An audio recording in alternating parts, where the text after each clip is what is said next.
नहीं, देखिए सवाल ये है कि जो हाउस में डिफेंस मिनिस्टर को बोलने देते हैं, उनके लोगों को बोलने देते हैं, मगर अगर विपक्ष का कोई कुछ कहना चाहता है तो अलाउड नहीं है।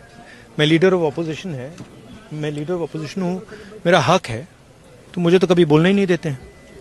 तो ये एक नया अप्रोच है। क्या सवाल चाहते हैं आप? क्या सवाल आप चाहते हैं सर जो प्रधानमंत्री विजय उत्सव सत्र? बट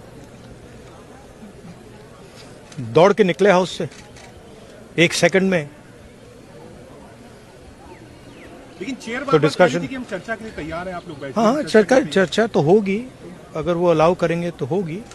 मगर इशू ये है कि कन्वेंशन कहता है कि अगर सरकार के लोग कुछ बोलें तो हमें भी स्पेस मिलनी चाहिए।